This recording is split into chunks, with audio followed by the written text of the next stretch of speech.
Are you stressed and filled with anxiety like I am? Maybe in a bit of pain from that car accident you had a few years ago? Well, the sponsor of today's episode, Hempville CBD, has us covered. They have the highest quality products created by chemists and doctors. Hempville carries everything from CBD to THC dispensary grade without those despicable dispensary prices. Order your Delta 8, 9 edibles and vapes along with the THCA flower and get free shipping when you spend $50 or more at hempvillecbd.com. Check out the link in the description for more details.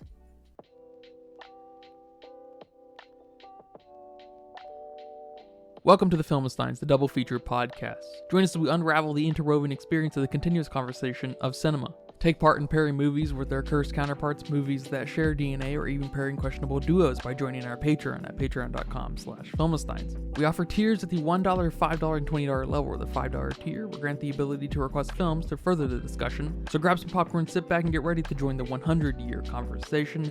This is the Filmistines, where movies are more than just entertainment, they're an experience. They're an experience.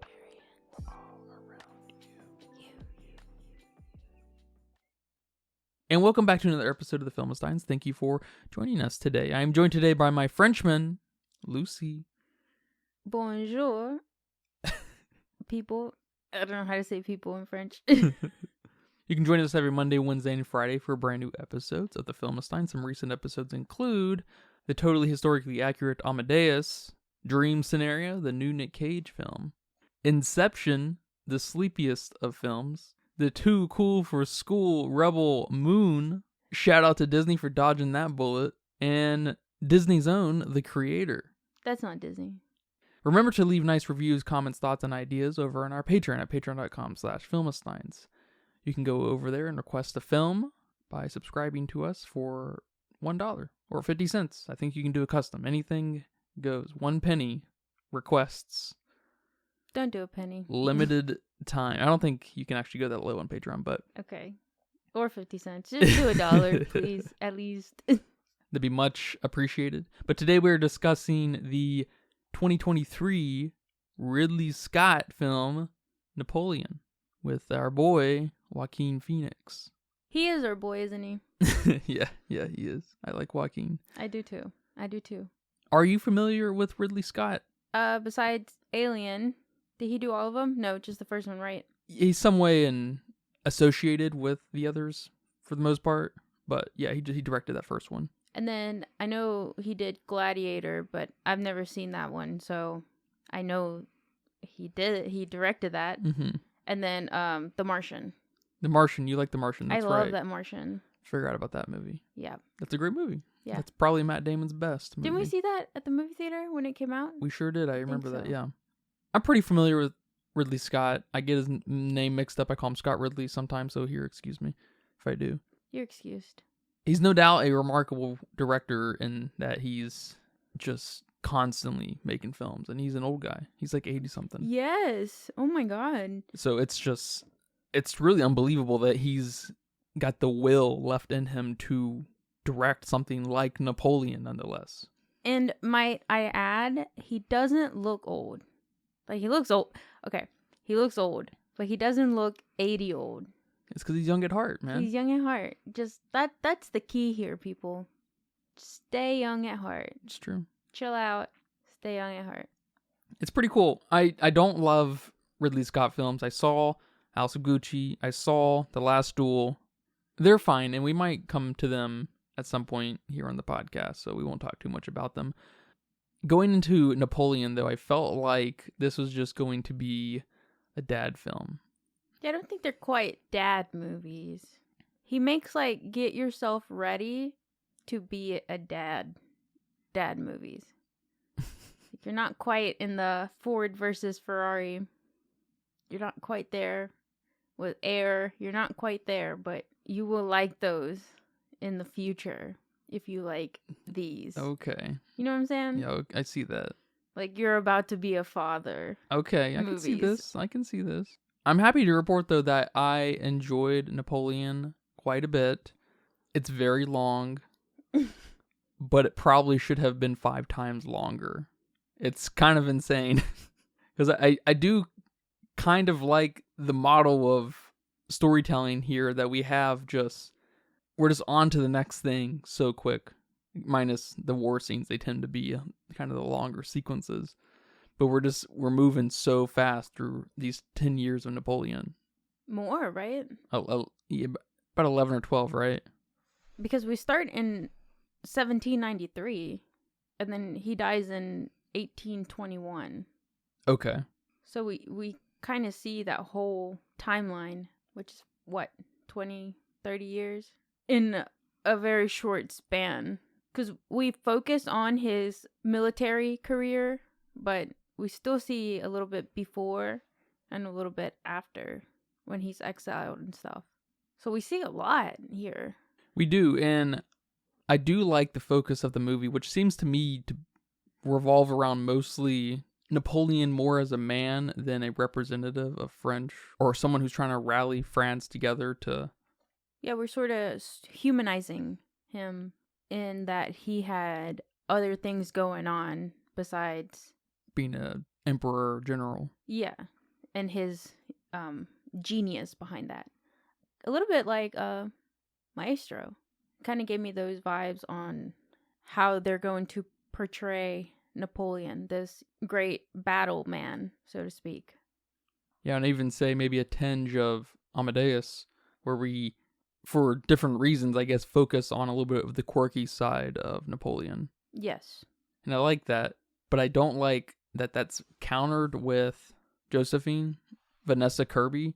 She seems to be pretty weak next to Joaquin Phoenix and Napoleon. I wish we could have got someone much more powerful in their voice and how they kind of command a conversation or situation, because he's, at his most vulnerable around her, and she's really just kind of a non-character. She doesn't really seem to give much more than what she's reading off her piece of paper, her script. She seemed pretty weak. It was kind of confusing, I think, her motives and her, true feelings on Napoleon. It didn't really seem like she was all that present for herself, let alone Napoleon, even at the height of their relationship. So I was just kind of bummed out by the lack of passion that could have happened between the two, because it all kind of got left on Napoleon and Joaquin's shoulders, which he's happy to hold. But it would have been, I don't know if there was a situation that could have called for it, but it would have been really cool to see a Josephine really make Napoleon feel small in moments behind closed doors. You know what I mean? I don't think we got here at all. Yeah, I can kind of see that. It seemed like really he was more into this relationship than she was. And the way they portray the divorce, we know that's not true. We know she was just as into the relationship as he was too, because of how sad and tragic the divorce was, and just how sad that they couldn't have kids. So yeah, because at first I thought she just didn't give a shit about him, that it was just for the royalty, the money, I don't know. But yeah, now that I think about it, or now that you say that, that makes sense. We needed to see something more from her, because the little bit we got was enough to know that, okay, yeah, she was in love with him too. She was passionate too. I guess it especially stands out too, probably because she's on the screen the second most of any character. And we get the most one-on-one time with Napoleon and, another character, mostly being her. Yeah. And so it really stands out in that way. And because there's his body language and weird little, mannerisms and whatnot are heightened, and she doesn't seem to match that in any way whatsoever. Like, maybe you could see a real motherly character come out of her, a really powerful mother type character mothering Napoleon, which she somewhat does, but it falls a little flat, I think. So it's just, with all that said though, I will say this relationship's much more believable than Jack and Allie in A Star Is Born. I mean, shit, he threw her crap out. That was awesome. And this is the early 1800s, and he's throwing her shit out the door. And it rains. In really beautiful boxes. And I mean, shit back then was mostly heirlooms and expensive and classy and stuff. And that shit's just right out there in the rain. And it's hilarious. It's even funnier than if that were to happen in a movie taking place modern time. Because a lot of those things, if they get damaged, they're fucked. Yeah, I don't know why moves like that in a relationship feel much more savage when they're between royal, noble people. Like, kind of Downton Abbey, Victorian era oriented people. And it feels really savage. Small moves like that, today you gotta pull a gun on someone to be that savage. Yeah. But back then... Yeah, well, I really enjoyed this movie too. I really liked all the battle scenes. They were pretty awesome. And the costumes were great. I mean, the costumes were great. They went above and beyond typical war costumes, I think. I haven't seen a lot of films, especially in this time. Most of them are pretty World War II era from the American side of things. So I can't really compare, the costumes and set designs, but I feel like in this film, they really went above and beyond, especially with Napoleon's general costumes. Yeah, absolutely. I think above all else, that's probably the major spectacle of the movie is just the dress of people and the sets and how, just how everything looks. It's really something. Yeah, and his hat. His hat's awesome. His hat's awesome. And just the personality he gives it. It's really cool. Yeah. It's so cool. I love that. It's a nice little touch. I do agree, though, that the pacing was a bit rough. It was a bit too fast, especially in what I think to be really pivotal moments in his life that we just kind of push past them really quickly. I mean, in the future of France. Yeah. It's no doubt we sprint through these 20, 30 years. They don't give you enough time to become familiar with who's on what side of things during the war. Yeah, and I guess the motives of the wars themselves starts to become fuzzy and all that too. Mm-hmm. And I guess that's one reason I appreciate the focus of the man himself and less of his patriotism and his need to prove something about France. I'm not exactly sure what Napoleon's agenda is with battling these different armies from Eastern Europe. But like you said, I think the film does a fun job humanizing Napoleon to the point of a caricature maybe, but still maintains a very specific angle. Yeah. Who do you think is the target audience for this type of movie? I know a lot of people out there were a little mad about the historical accuracies of this film, or inaccuracies, I guess. And for some reason, that seems to bug people so much. I was thinking the same thing. We heard that about Amadeus. Yes. And I don't know what people expect. I guess, one, I don't know what people expect from a movie that needs to live between an hour and a half to 3 hours, really, 3.5 hours max, kind of thing with director's cuts or whatever. I don't know what people expect from something like that. This isn't a Ken Burns documentary series. Right, so our target audience here is not the historians. Yes. Or I would even say your old guys who are history buffs. I wouldn't even say they are the hyper-specific demographic. Mm-hmm.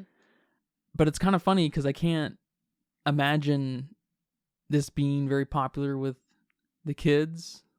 Might bore them a little bit. Yes, I think so. And like you said, it's not a proper dad film. I think partially because of those inaccuracies. Not that that doesn't happen in every single movie about any kind of historical topic ever. There's always historical inaccuracies, which I want to talk about here in a second about the obsession about that, because that's... I would imagine the target audience is then just any adult. Yeah, I struggled a little bit too with who the target audience was here. Was it Joaquin Phoenix's fans? I think that's a very small percentage. This whole movie was not made just for Joaquin Phoenix fans, but I do think that is making some people that would normally wouldn't watch this kind of movie watch it. And then maybe the people that like period pieces would be for this type of film, because I don't think a lot of people like historical content like this. I don't know. We don't get a lot of these kinds of films, at least anymore. But I know Gladiator was massive. That was a massive hit. One of the most loved films of the 90s. And it's cut of a similar cloth. It's a Ridley Scott film for one, but it's a gladiator film. It takes place amongst gladiators. I don't actually know what it's about, but I just know it's like takes place about 2,000 years ago. Yeah, but does it have a historical figure like Napoleon? It does? Yeah. Okay. I don't know my gladiator history. I think, I mean, please write in and tell us we're wrong, but I'm pretty sure it's rooted in reality, just like this is. It's fiction because unless you're a textbook or a storied documentarian like Ken Burns, it's all fiction. No matter how you spin it, no matter what you say about it, a 2.5 hour piece of a thing is going to have a very subjective perspective, no matter how objective you try to get at it. And I guess that can also be true with history textbooks and whatnot too, right? What's the old adage that the winners write the history books? Yeah. So that's true. There's some truth in that, of course, but it's a little overstated at the same time. I think war-oriented movies tend to be pretty popular too in general. That's just something I think you and I have somehow avoided quite a bit of. Like Saving Private Ryan, big-ass movie, Platoon, Apocalypse Now, right? Yeah. Those are all massive, massive movies. I've never seen any of them. Please don't come kill me.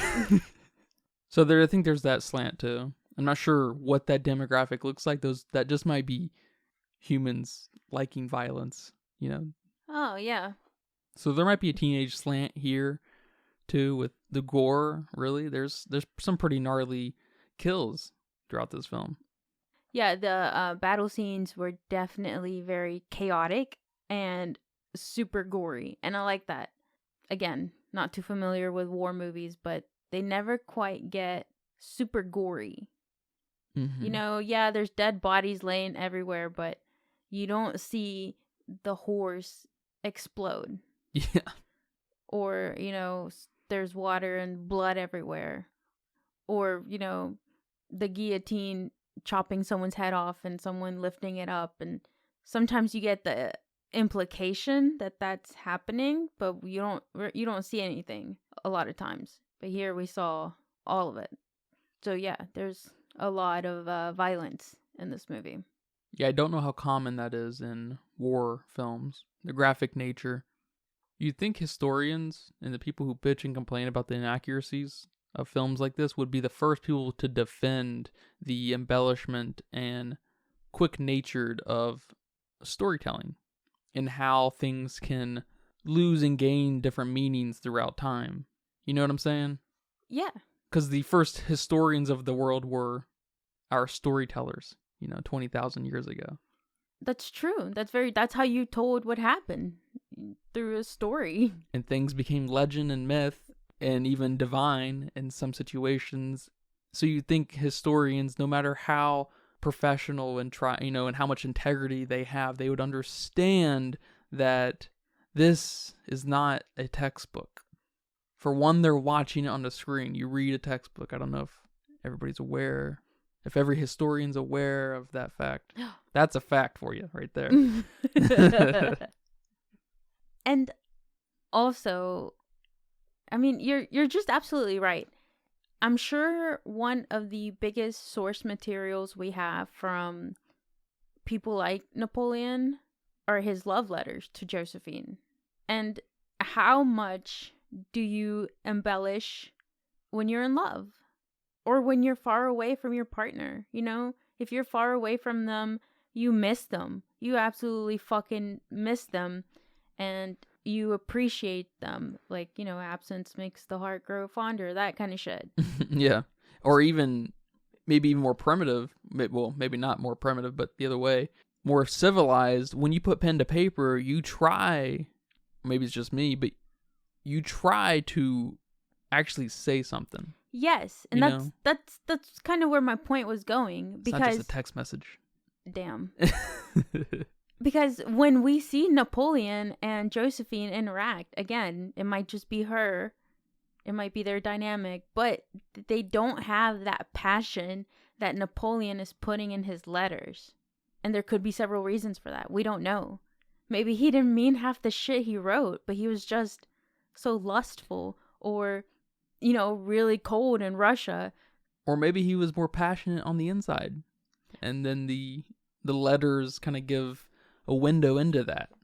Yeah, maybe that's how he knew to best communicate, through his writing. I think that's a very common thing within people. And so, historians out there, is that the truth? Is that Napoleon? I mean, is that who we're supposed to be seeing on screen? This sappy, romantic guy? Or is that just how he knew to express himself, but completely different around people? I mean, I think Ridley Scott tried to do something different here with that. Yeah, I get stuck on people getting so mad over the historical inaccuracies here, because that's not the point of the movie. Why didn't Ridley Scott here find a French person to, I saw that. do Napoleon? I saw someone bitching about that. Yeah, I saw several people bitching that Napoleon spoke English. Mm-hmm. I saw a bunch of French outlets apparently were pretty upset about the lack of Frenchiness. It's like, all right, then make your own movie. Damn, got him. If you're a Napoleon lover, you're not flattered that Ridley Scott was obviously very attracted to the, the bedroom side of Napoleon, the emotional, quirky weirdness out of him. That's cool. That's a really fun angle that they took with him. Yes. And I'm glad Joaquin was, up to bat for that, because he's weird, obviously, and he can really control that in a really interesting way. Yeah, also the film industry is kind of an American industry. The Americans have the biggest movies, and Americans bring in the money for film. So I'm sorry he wanted to make this movie in English. And I'm sorry Joaquin Phoenix didn't want to portray a fake French accent. I don't know. Does it matter? No, it doesn't matter, because it's fiction. Ridley Scott also does a really good job not taking a stand on anything. Right. He's really just embracing the strangeness of Napoleon. He's embracing the goofiness. Yeah. And I really like that, because at first you don't know how to react to that. It's like, what? This is Napoleon. And, I'm not a history buff.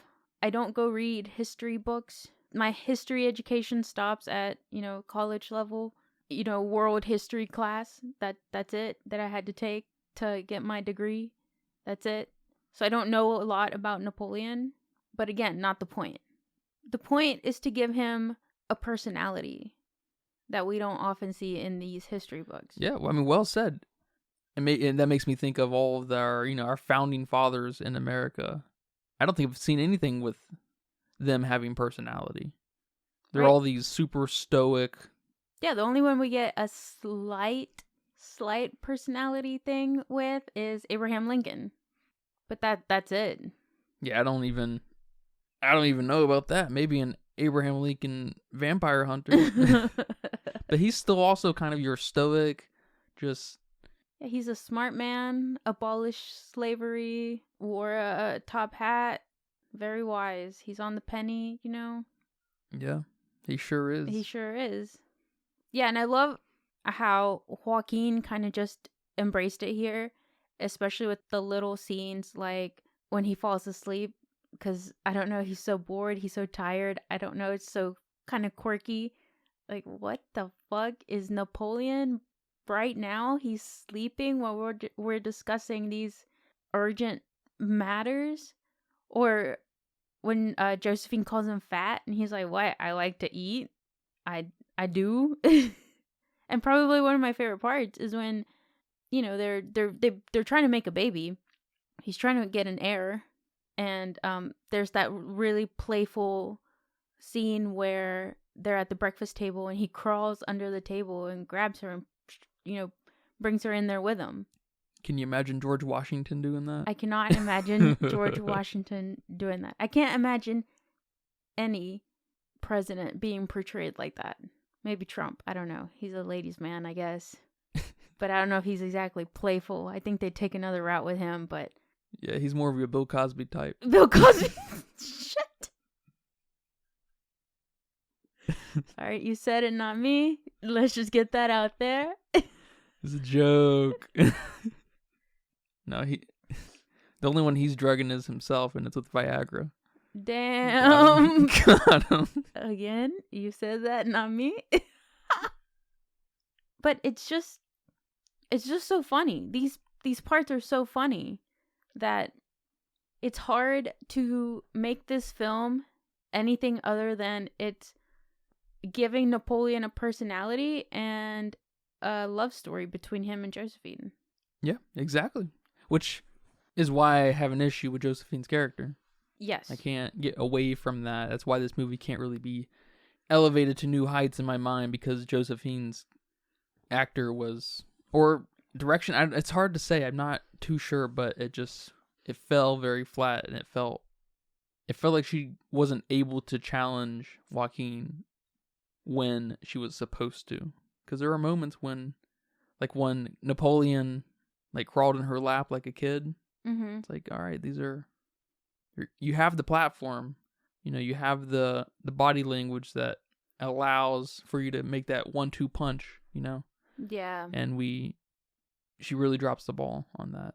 But I love the focus. I can't get away from that because it's such a cool focus. It's because it's kind of similar to The Creator, where you have this crazy background, right? And the difference between The Creator and Napoleon, of course, is Napoleon's facilitating this crazy ass background. Well, I guess it might happen regardless. They might march on France, whether he's there or not. So the background's, I guess, there, but he's a really important player to all of that. But he still demands time to, deal with his domestic affairs, even at the cost of looking like he's deserting. It's cool. It is cool. Or that scene when they get divorced and she's at the summer house. I don't know how divorce worked back then, but just something there about how even though they were divorced, she's still part of his world. She's still there. He's still going to take care of her. And then he has a kid with the Marie girl. And Napoleon brings the kid to Josephine. So they have this connection. Yeah, at that point in the movie, I was surprised because I was like, so they do so she does like Napoleon? Because I know Napoleon's all about her still. Mm-hmm. But everything she gives me is kind of contradictory and conflicting with what continues to happen scene to scene. I'm just like, okay. It almost feels like, at times it almost feels like she's going to backstab him. Literally maybe kill him or something. And then there's times where I'm like, okay, she's definitely a little bummed out by the divorce and stuff. But that's what I'm saying, man. I just can't get away from, but she just can't deliver on that level. I'm not sure exactly what angle that should be. I think it should be the motherly thing, because that can help introduce the authority she has over him at home and stuff. Or really just in his mind, I should say. And she's what? And she says that too. I don't remember exactly how she phrases it, but she says something along the lines of, "You're nothing without me." Yeah, I think that's exactly what she says. Yeah. Oh, yeah. Okay. And she makes him repeat it. Yeah, or whatever. She makes him repeat it. Which That's is good. Hilarious. And we just need more of that. I don't know what was happening with that character, with that performance. Yeah. One other thing I like that kind of helps tie in the sensitive side of Napoleon is the score when we're, especially at his manor or whatever and stuff. And it feels like the score is made up of instruments you might find at the child aisles of like Walmart. Like you have these children instruments that make these strange sounds. You know what I'm saying? Did you hear that? Yes. The score is definitely very playful. Yeah. Along with his personality. Yeah, I felt that too. It wasn't your typical classical, highbrow music. Like you would kind of think goes with this type of man, really. Yeah. But no, it was very playful. It felt like all the instruments were Fisher-Price toys. And I liked it a lot because it only runs home that this isn't your textbook's Napoleon. This is your Pride and Prejudice. This is your Jane Austen Napoleon. Yes. Yeah, I was listening to an interview with the director, and he said that he really wasn't trying to teach anybody anything with this movie. That he was just having a good time. And that if you don't, and this is directly quoted, if you don't laugh, you have no sense of humor whatsoever. That's what he said. That's what he said. Well, I'm not going to lie. I mean, I probably laughed 20 times. Or, some form of laughter. I thought this movie was, like, situationally funny constantly. Yes. There were no jokes, or not very many, at least I can't remember any, but it was definitely kind of oriented on that cringe, like people not knowing how to deal with Napoleon's weirdness at times. And it's funny. Yeah. It's not belly aching funny, I guess. Hardly anything is these days, but I like that. It's funny that he says that. He seems to be a real, if you don't like it, then fucking put something else on, Yeah. Like real, I don't know, New York or something. New York? I don't know, you know what I mean? Yeah, like, if you don't like it, okay, all right, cool. Story. Yeah. But no, this movie is pretty funny. There's several funny moments. Again, like when he's sleeping, or even when his hat gets shot and there's a bullet hole going through his hat. And by this time in the film, you know how obsessed he is already with his uniform and his hat. He makes such a spectacle of it that now it's got a hole. And his reaction when he sees it get shot. And it's funny. It's funny moments like this. Even though they're in a war, I mean, the whole chaoticness of that last battle at Waterloo, when they're in formation and the opposing side is just tightly sitting there and no one can do anything about him. I mean, even those parts are kind of funny, seeing this happen, seeing this being fought this way. And okay, is it historically accurate? I don't know. I don't think so. Who cares? It doesn't matter. It doesn't matter. Because I saw someone talk about trench warfare and how it wasn't a thing back then. And from what I know, I think that's true. It wasn't really popularized, I guess, however you would say that, until World War I. But it doesn't matter. It's still hilarious seeing them fight the way they did. And just seeing how nervous he was getting the whole time. Because dude lost, got exiled, came back, took over again. And now he's losing again. And he gets exiled again. I mean, how is that not so much fun? It's like they keep putting him in timeout. Yes. When some serious shit's happening, but they're really not treating it like a serious situation. And that's in itself, I assume the exiling is probably mostly true because it happened twice in the film. So I think Ridley Scott's obviously kind of poking fun out of it. And I think it's rightfully done because this man, at the end of his terms, he basically sacrificed close to 3 million French soldiers, right? Yes. But he's put in timeout, It's like there's some funny thing happening there, For sure. And apparently when they were in that one battle where the guys, I think the Austrian guys, were on ice, and they started shooting cannonballs through the ice and stuff, and apparently that wasn't a real thing that happened either. That was made up through myth and legend of the battles that Napoleon, went through and stuff.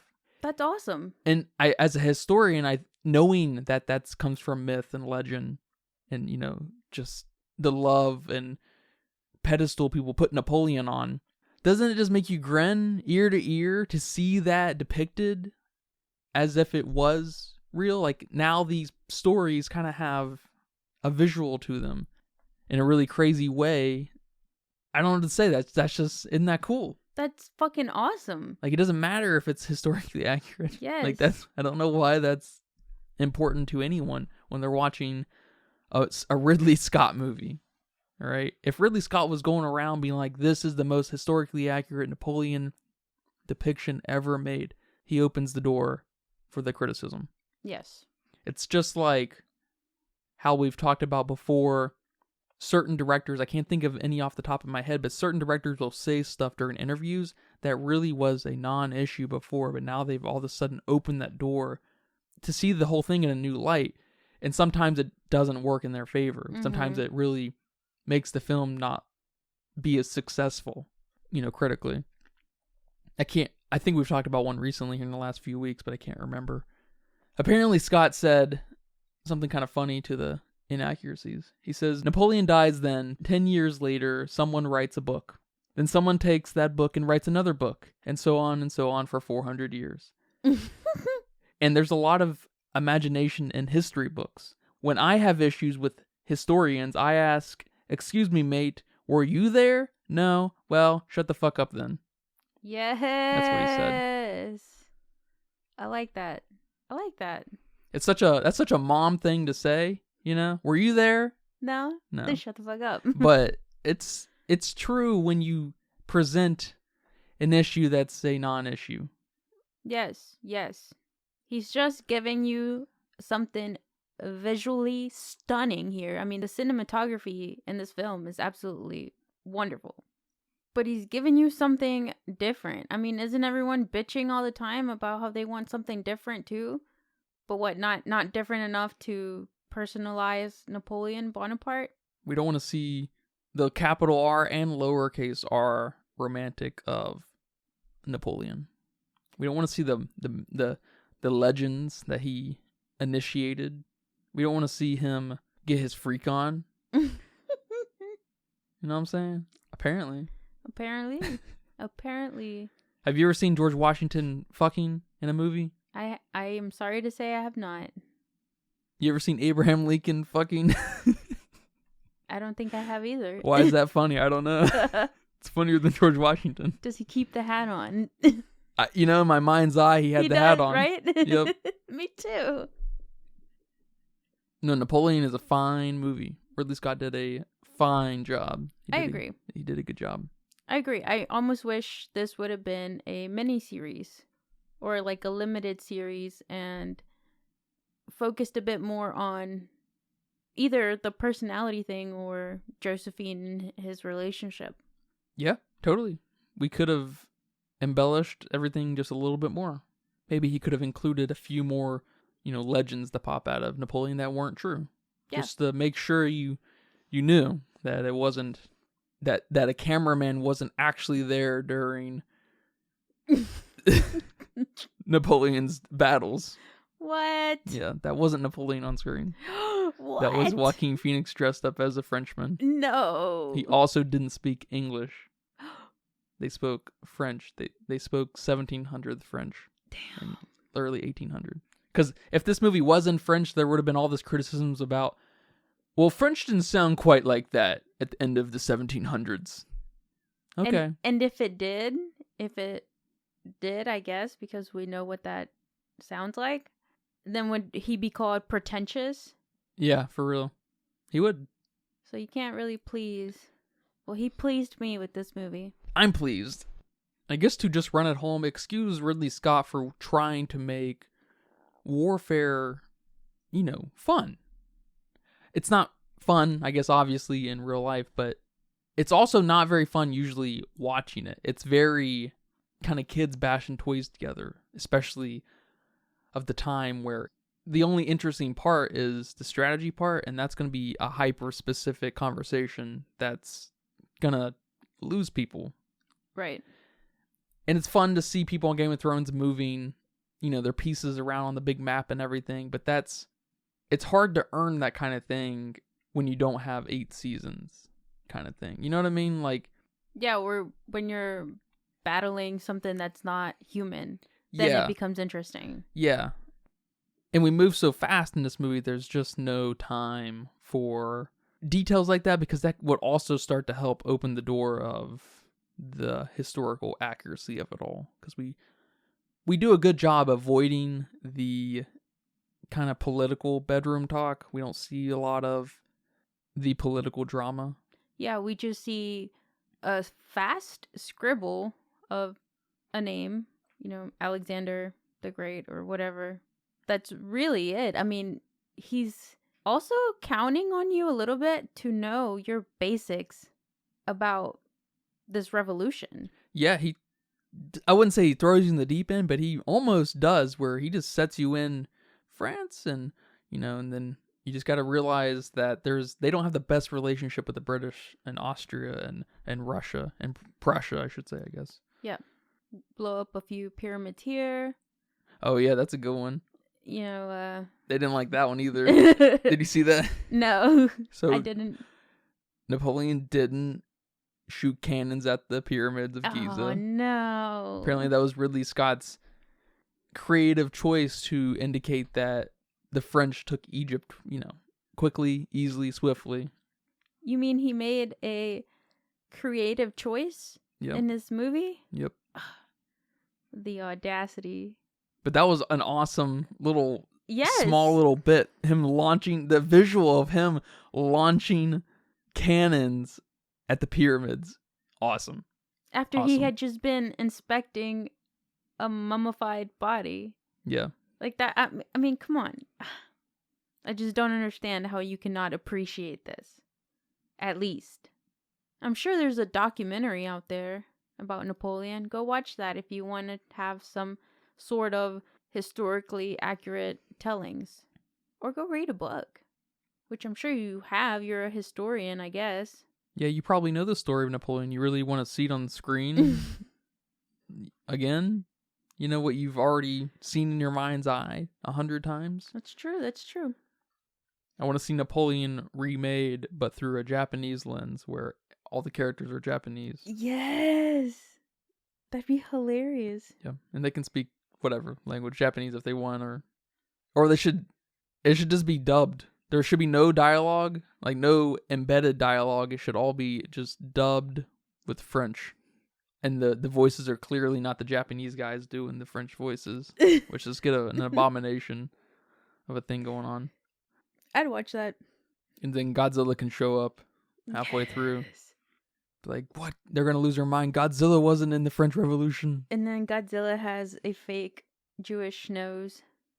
That'll do it. That'll do it. In the interview I was watching, he also talks about how this movie was filmed in 61 days, which is apparently really short for this type of movie. Not really short, but on the shorter side, I guess. I don't know. The interviewer was really surprised that it took that little. And he started talking about how he pretty much films everything with 4 to 8 cameras at once, which was insane to me. I guess I kind of figured that everybody used multiple cameras, but then I don't know. I'm still learning.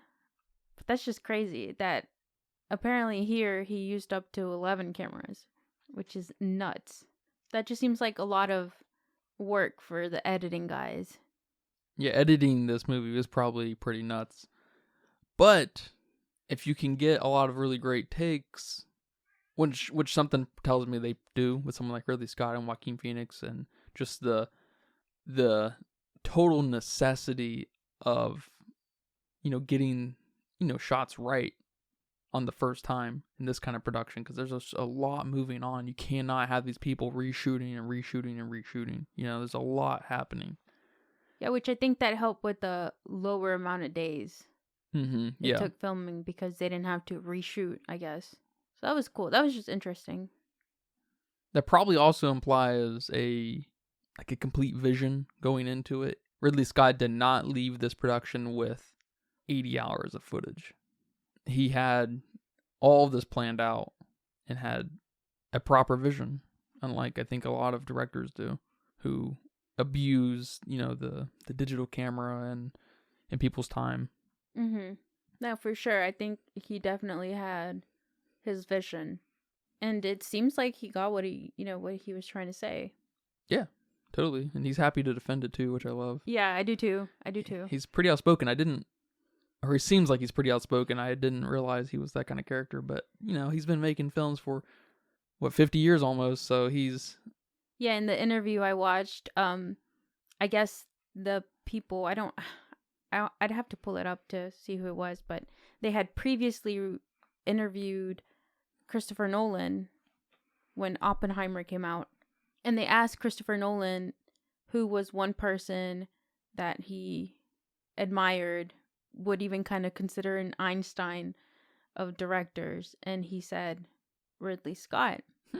So they brought that up to Ridley Scott here in this interview for Napoleon, and they asked him, like, what do you think about that Christopher Nolan said that about you? Like, how does that make you feel, sort of thing?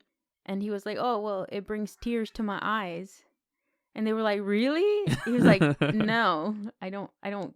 He didn't say I don't care, but he kind of made it sound like he didn't care. He was like, no, I mean, sorry, Chris, but okay.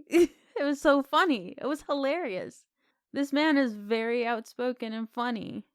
He should make more funny movies like this. Sort of situational humor, like you said. That would be funny. Yeah, that's hilarious. I get the feeling from people like, Martin Scorsese and I guess Ridley Scott here, that there's this weird, funny rejection within them for modern celebrityism and how we look at them, how we look at each other and stuff. And I love that there's just like, they're grossed out by the fandom, the fanboyism around them and others and stuff. And even a great director like Christopher Nolan, who has very similar kind of control chops. There's something very similar between the two, but in that way.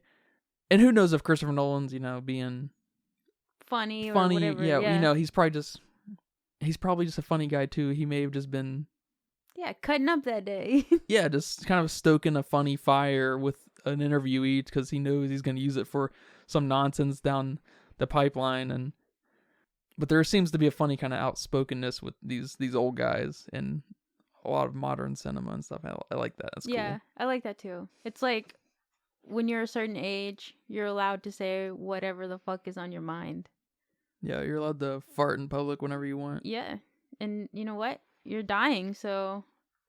I like the idea of directors and filmmakers fucking with journalists today, because hardly any of them know what they're doing, and so that they don't catch on to the joke or whatever, they spread it, and then they look even more stupid than they already do. Yeah, like when he said, if you didn't laugh, you have no sense of humor. This was a different interviewer, and she just kind of said, oh, uh-huh. I was like, how did you not find that hilarious? It's like she's not even paying attention. Yeah. Like, how do you not, like... I don't know, that would be so funny to... She's probably got an earpiece in, her producer's like, ask him this now or something. She's not even probably paying attention and stuff. So it's just like, she's not even present. That sucks. One of the final things in the film that I like, when Josephine dies, we get this shift in Napoleon that it's really melodramatic. It's like hard to call it melodramatic because it's a war situation, but it is sort of this melodramatic thing that makes his love for his country kind of exponentiate all of a sudden. Like he still has more to prove for Josephine or something, even though she's dead. And so he just goes, he puts like all of his chips in, Go all out. He goes all out and he loses it all. I like that. I like the almost desperate patriotism. Yeah. Yeah, and I like that they tie it all really nicely into a bow with his last words. Yeah, France, exactly. The war, the army, whatever, and Josephine. Mm-hmm. And again, those are supposedly his last 3 words. Were those really his last 3 words? No, again, it's this whole, funny angle, the Josephine. I mean, it's all in a nice bow. Yep. I totally agree. I like that. Ridley Scott knew what he had here. He delivered. And if people don't get it, they can... Fuck off, I guess. They can fuck off. Fuck those guys. His words, not mine. Those are my words too. I'm co-signing Ridley Scott. You're co-signing. I guess just one final note. I like the resistance to want to put this guy on a pedestal because we see him fall over at the very end. There's nothing monumental about his death. There's nothing glorious about it. We don't even get a frontal view of him falling over. We're a behind the head shot, close up of him just tipping over. Yep. It's fun. It's cool, and it's fitting. It puts a pin in the melodrama we have there at the very end too, and it's great. It's a good, very good movie. All right, man. Well, thank you for that conversation and watching this movie with me here. You're welcome. I was excited for this movie. I don't know if I said that in the beginning, but this was an anticipated one. Once I knew that this was going to be a thing. Well, how about that? I was cautious about this movie. I was very like, I don't know. This might be boring as fuck and it's long, but it turned out to be all right. We're good here. Do you have a budget guess for me here today? Yeah, my budget guess is 100 million, which I'm not confident in. Yeah, I wouldn't be either. You want to second guess that? I guess now I have to. 125? There's a lot of moving parts here. And Ridley Scott looks like he makes expensive movies. But I don't know. Because we haven't looked into one of his movies. It hasn't been properly analyzed. So I don't know. Maybe he knows how to spend the money. And in Dunkirk, those costumes were apparently cheap. So who fucking knows anymore? Yeah, I wonder if they got them from the same Mexican village. They have a whole village making these costumes probably. Keep them employed. It says here that it was about $200 million. Holy poops. That's a lot of money. That's an expensive movie. That is an expensive ass movie. And that's what happens when you outfit, real locations. It probably would have been cheaper to CG and soundstage a lot of this, but he went all out. Good. And I believe it's still at theaters, but it went on to make $214 million. Okay. Which is not great. Probably for the budget. They're probably still in the red with that one. That's gonna be a lot to make up. I probably need to. I don't know how that's gonna really turn out. I know this was a marquee title for Apple TV or Apple Plus or whatever it's called. So, and they tend to put out a few movies a year, and they all tend to be pretty good. So okay. Here's another one to add to that for sure. It says over on Letterboxd, for some general consensus out there, with about 300,000 people writing in, a 3.0. Wow, that's what I gave it. I gave it a 3.0, but I also played with a 3.5, so I'm sitting there. Okay. Yeah, I think a 3.0 is pretty fair, especially based off the reception. I could have seen it dip below, I guess. Yeah, me too. I didn't really see a lot of positivity as far as editorial pieces and whatnot. It's a comedy, chill. If you didn't like it, you didn't like it, but it's... You don't have a sense of humor. All right, it's fine. Maybe. But I feel like it's being docked for the wrong reasons. Yes, agreed. The length and the pace, okay, those get some... They are a little messy, so... But yeah, I'd probably lean somewhere between a 2.5 and a 3. I think I'm leaning towards the 2.5 just because of the lack of solid performance we got out of Josephine. Josephine's actor, yeah. It was just a little too... It was kind of bad. I hate to say it was just kind of bad. Because she did bad. I can't... I don't know how else to really say it. I don't know. Yeah, thank you guys for listening to this episode of the Filmistines. Remember, you can catch us every Monday, Wednesday, and Friday for brand new episodes over on patreon.com/Filmistines, Spotify, Pandora, Google Podcasts, Apple Podcasts, all the goods. Thank you guys for supporting this podcast. We very much appreciate it. Go over and write on our Patreon ASAP. Recommend a movie. Be much appreciated. Please recommend a movie. Please recommend your favorite movie. All right. Pokemon the movie, the first one. All right. Where Ash dies. That's what they should have killed him. Just right out of the gate, you know what I'm saying? But until next time, take care. Bye-bye. Bye-bye. And that's a wrap for today's episode of the Filmistine. Thanks for tuning in and joining us on our cinematic journey. We hope you enjoyed the discussion and gained some new insights and perspectives on the world of movies. Don't forget to subscribe to our podcast on your favorite platform, especially Patreon at patreon.com/filmistines, and follow us on social media for more film-related content. We love hearing from our listeners, so if you have any feedback, suggestions, movie recommendations, or book recommendations, please feel free to reach out to us. Until next time, keep watching and keep loving the magic of movies. This is the Filmistines, signing off.